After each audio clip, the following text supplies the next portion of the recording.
Going to move on to our keynote speaker now, Mr. Greg Cree. We're very lucky to have Greg here today. He's the chairman and founder of Project for Change Limited, a public company that has public benevolent institution status and works as a community enterprise property developer, delivering home ownership to those who can least afford it. Greg has a deep passion for sustainable property development, for empowering people to invest in their own financial security, and for creating this in an atmosphere of positive outcomes. Now, I've only mentioned just a really small number of things that Greg is involved in and has done, and possibly through his presentation he will let you know more, but Greg has been a real powerhouse for empowering the less fortunate and making change happen. So I'm really glad that we've been able to secure Greg to come and speak to us today. So please welcome Greg Cree.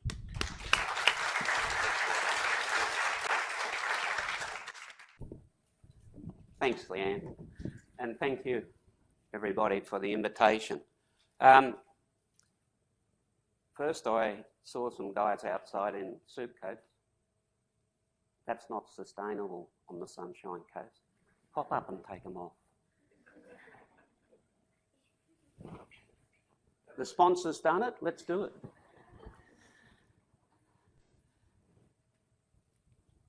I just wanted to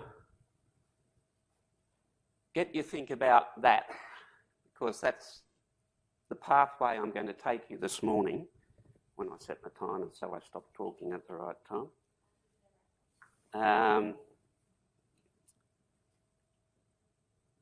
I just want you to think about something, and this has been integral in what we've been doing with P4C, Project for Change. I suspect that most of you can tell me what that is. That's the easy part, because most of us read the paper or eat our breakfast when they talk about the other bit. Does anyone remember what the flight attendant says on what to do with this in the case of emergency? You put it on yourself first, make sure the oxygen is flowing before you attempt to help anyone else. So most of you read the paper. Okay. A few years ago, and I can tell you it's a longer time because I've got more wrinkles than most of us here, there used to be something called a telephone, which you dialed like that and spoke in there. Now, there are two sayings in going around in our market space that says, when you ask the question, why are you doing it like that? Well, that's the way we've always done it. And the other one is, if it ain't broke, don't fix it. Now, those telephones weren't broke, but we don't see them round. And in fact, if we abided by the thought of it ain't broke, don't fix it, none of you would have a life, because you wouldn't have one of these. So we need to think about moving forward and the change. That's a quote from the Nokia CEO. So even in that space, when Nokia and BlackBerry were at the peak and at the forefront, it's gone, because they didn't move with change and they didn't collaborate. So this conference, connect, innovate, ignite, and you get that. Without those, you don't. Now, let me say to you, in your academic space on the projects that you are working, have you thought about how you make the funding sustainable? Because most of us in the academic space and in the community space that I started to work in rely on either government grant or research grant. I'm here to tell you that's not sustainable. You need to think outside the square and start to come up with some other ways to fund not just the end project you're working on, but the pathway to it. There's a couple of guys down in Byron Bay that came up with a new beehive. I don't know whether you've heard about it, the flow beehive. They had all the stuff there and didn't know how to fund it. They actually went to crowdfunding, but they were clever. You prepaid for your beehive as part of the crowdfunding thing. That gave them more money than they could ever think of, and then they had to get out and make them, which they're doing really well. Now, that's just thinking outside the box, because let me tell you, crowdfunding is not the be-all and end-all. The average amount of money raised in crowdfunding in Australia is $1,200 when you take the number of schemes and the number of money raised across the lot. So it's not the be and all. But there are models, and it just requires that you think differently. Why you won't get that on the funding mechanisms I just talked about, which is grant-based, is if you and I are after the same grant dollar, are we going to do this? No, we're going to keep it all in here. It's my IP. But my skill base and your skill base and your skill base are different. Some of the parts says the outcome will be better. So you need to be able to take those blocks that are in front of us in doing it together away. And so you need to understand that we have to fund separately. But what does sustainability really mean? We work on 3 pillars of sustainability in what we do at P4C. The first one is commercial. Do you think I could find a cartoon on the internet that showed something commercial? It is commercial. The second one is social. And the third one is environmental. No one is more important than the other, and unless the 3 of them together, you won't get that result we're looking for.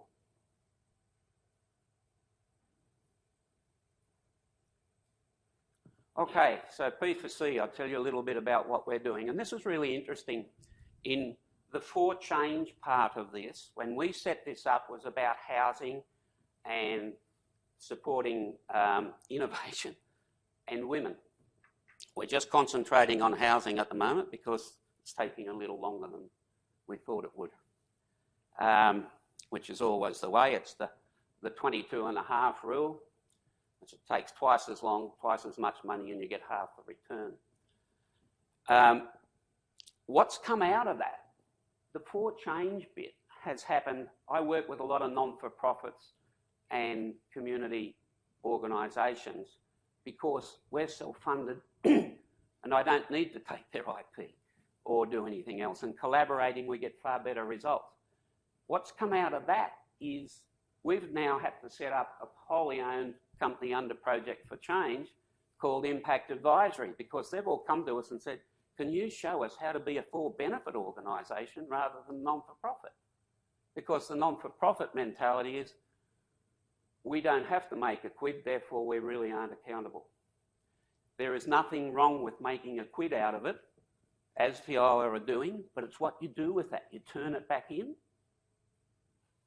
And the oxygen mask, you need to eat while you're doing it. So we've set up, by default, a vehicle for change using community enterprise property development, and it is by the community for the community.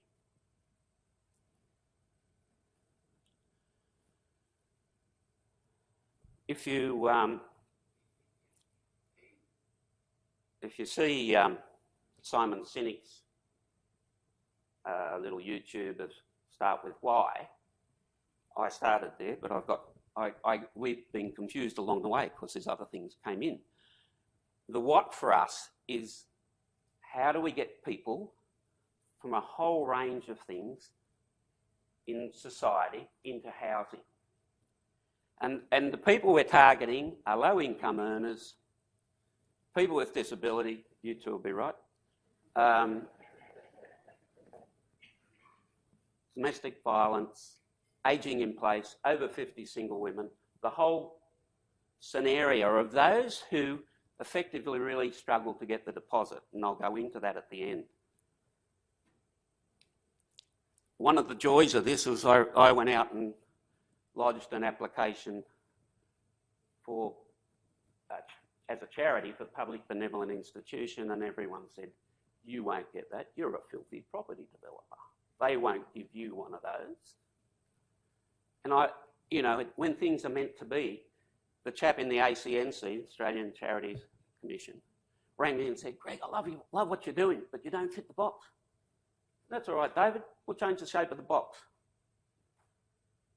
He said, you up for that? I said, yeah, we're up for that. What have we got to do? He said, you've got to change your constitution here. I said, done. We'll have a special general meeting this afternoon because there's only 3 of us. And it's a benevolent dictatorship. So we did that. And he said, you are up for it. And I said, yeah. 2 days later, he rang me at 10 o'clock in the morning from Melbourne, said, look, we've done all this. How do we know that you're going to deliver to who you say you're going to deliver? So we chatted around that. And I said, how about we state that the majority of our product goes to people eligible for or on the housing register? He said, oh, that's great. He rang me back at 6:30 that night. Now, here we have a public servant that worked overtime to get me the result to say, you are now registered. The tax office will ring you in the morning. Because we were prepared to push and make things happen. So some of those people that said to me, you'll never get that, they said, how do you feel? I said, good, except for my medical condition. And they said, what's that? And I said, oh, when I see some people, my middle finger goes up. So you can just make things happen when you want to and when the things align. If you're heading in the right direction, and in terms of sustainability, we are.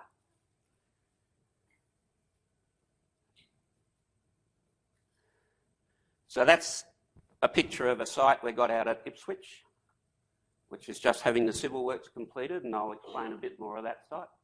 That's what it's going to look like. We've got the civil works, we're starting construction this week. How are we doing that? We're not using any government funding. We're really not looking at donations, and in fact, that's another little interesting thing. I originally had no donations. You know, I'm a hero. No. A chap came up to me and said, Greg, you really ought to think about philanthropy. And I said, yeah, why? And he said, well, some people prefer it. And I said, what, rather than getting a return on their money? He said, yeah, because they get the tax return, the tax deduction. So it's everything we do is a journey and a learning. And you've got to take those on because, as I said before, the skill bases of all of us put together is a far better outcome. What that does for us is make us independent of whichever political party is in power and whatever their economic policy or other is. And let me tell you, I presented at a National Affordable Housing Conference in Melbourne, and I was second last speaker on the first day, and everyone else had been from the government. And most of the people were asleep by afternoon. So I got up and basically said, as you can see, I'm a little bit of a cynic and I don't hold back. I said, look, lovely to have you. Thought what you said today was terrific, but don't want to know you. We are doing it without you. Oh. And I said, it's all right, I'm from Queensland, you know, they put makeup over the redneck, but we will get there.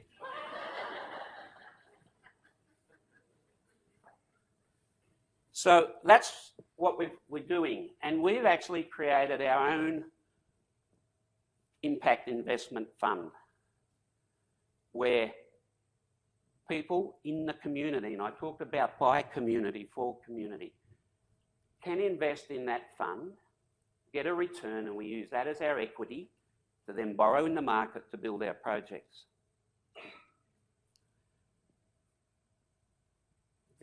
Impact investing is far better than ethical investment. Why? Because ethical is not negative, so therefore it's neutral. You see the super funds who say, we're ethical investors. We don't invest in Woolies because they sell petroleum, they own pubs that have grog and gambling, and we don't invest in mining companies. But we do that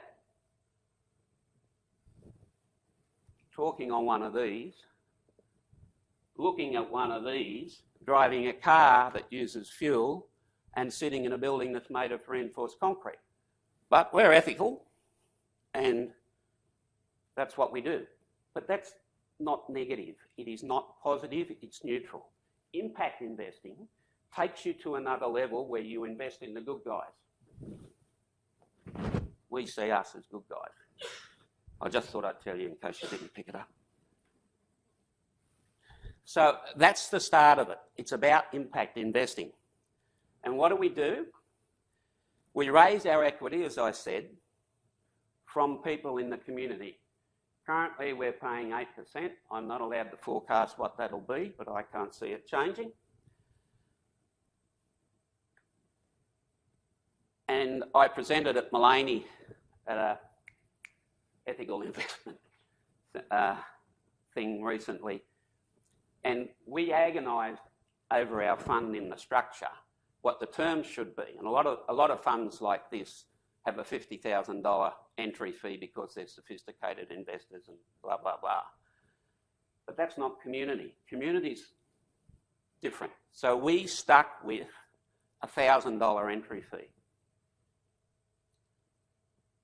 A week after that, I had a lady ring me and say, Greg, can you just give me a couple of little things about that because I've almost saved my $1,000. That's when you're getting to the community and you're involving sustainability. The $1,000 to us wasn't going to make this huge difference. To her, she was getting this out of it. So what I'm talking about is another model, a bit like the Beehive Model. It's just another way of doing it. It's one that we've worked out, and let me tell you, it's not an easy road, but you need to do it. So just to show you, on this project out at Ipswich, there's 21 townhouses. The grey ones are stage one, and we do it in stages, and it's low rise, so we can get them done quickly, and it keeps our peak debt down on the borrowing when we can sell those and move on. So they go straight to the community, to investors or owner-occupiers. Unit 8 and 21 are one-bedroom, on-ground, ageing in place for single women over 50, designed to the Universal Design Guidelines, which will become law.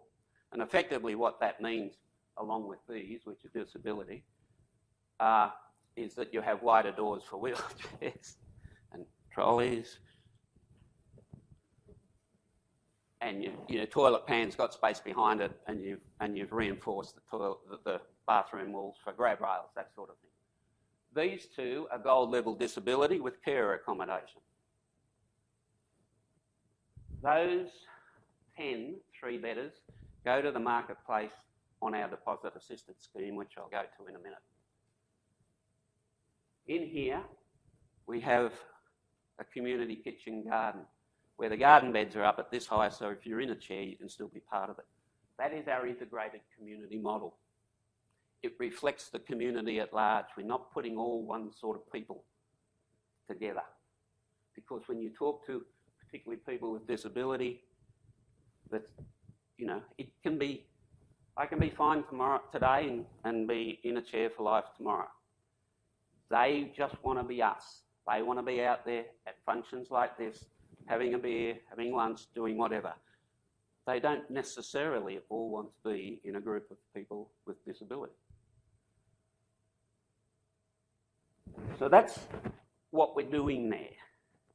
And one of the really interesting things at that same conference where they had the redneck talking was the keynote speaker there was a lady from Bridge Housing in California. And they build housing from where that other bloke wants to build the wall right up to Seattle. and that includes Silicon Valley, where your salary can go from there to there very quickly. They built a large project, and in this project they actually put a meditation area. And she said every resident came to them and said, that is the only place we feel safe. That's what I'm talking about, social in what we do. That really emboldened me because we created this little space there. We've got an Indigenous girl down in Ipswich that's an artist that's making something for me. I have no idea what it is, but it's going there, and it's a quiet space. You can sit and think.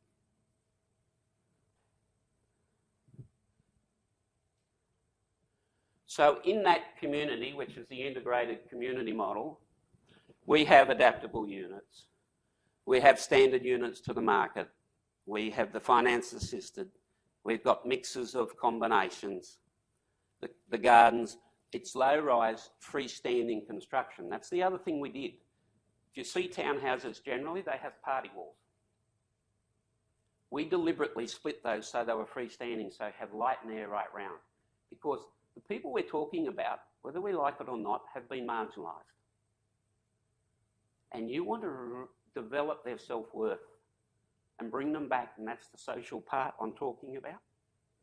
But the construction is timber, sustainable. And this is coming from a bloke that was at the forefront of bringing tilt-up construction into Australia, which is all concrete. They're sustainable, the materials we're working with, so that we get the three pillars that we're talking about into our projects.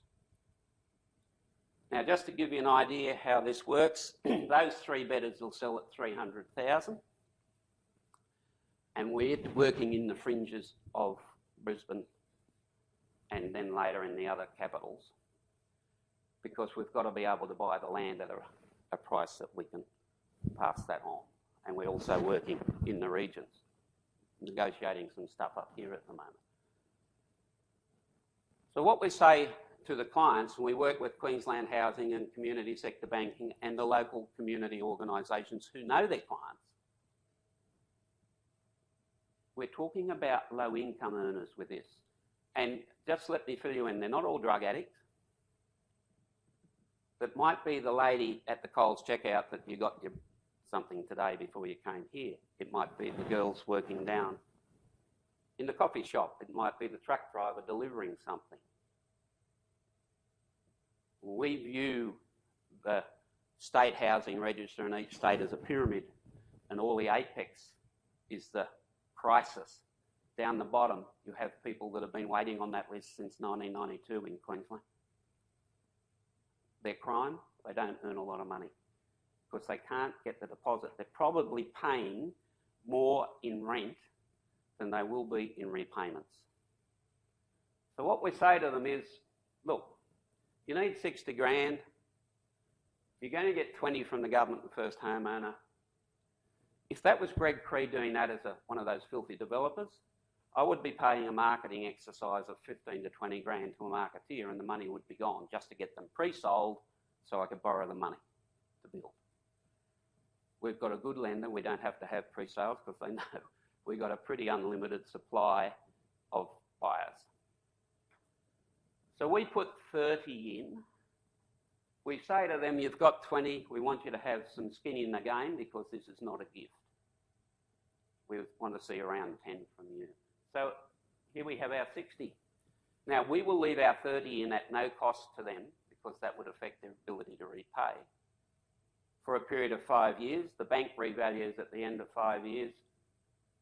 If I've done my homework right, we'll get the capital gain. We get our money back out and away they go. But it doesn't stop there. If you're doing property development, to borrow money in the marketplace, you need to show a 20% return. So that's a 5 million build. The gross realisation when we sell it is 6 million. So there's our 20%, $1 million. This comes out of our margin, along with support mechanisms for those same people. If I take some of the single women, some of them will not have had anything to do with finance because the husbands did it all, and all of a sudden they're on their own. So we work with the bank in doing life skill courses, and we fund that. We do that with local organisations. If one of them wants to, someone in our developments want to do Cert 3 in childcare, we'll help them. We keep the management rights on these, and we use community organisations to do the landscape maintenance.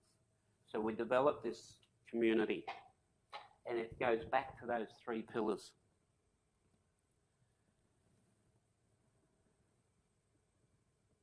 I just thought I'd throw that up there so you can understand why I'm a touch cynical about government.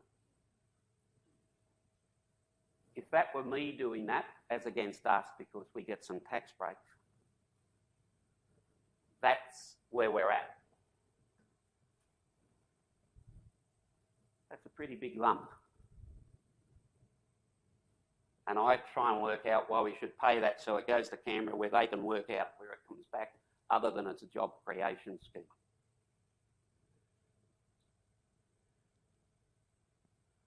So I'm here for the rest of the day and tonight and some of tomorrow. Happy for you to come and tell me I'm wrong, but let me warn you, like all good researchers, I can make the facts fit the theory. So this is what we're doing. It's working. It will continue to evolve and become integral in what we're doing. We have a goal of 200 new starts in Queensland within 2 years, and the whole of Australia, 200 in each state within 5. I will just leave you with something where I'm talking about think outside the box. This bloke did a little bit of painting and left a few quotes around. This one is tattooed across our forehead, and I don't ask you to consider it, I challenge you to take it on.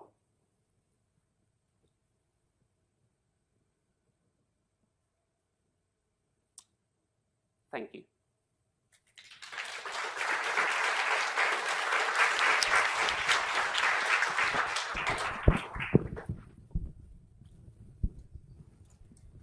Thanks, Greg. It's a really inspiring approach to property development, and if only we could also make sure that those of us who have students in this area left with that kind of mindset, imagine the change that we could make all across the world. It would be astounding.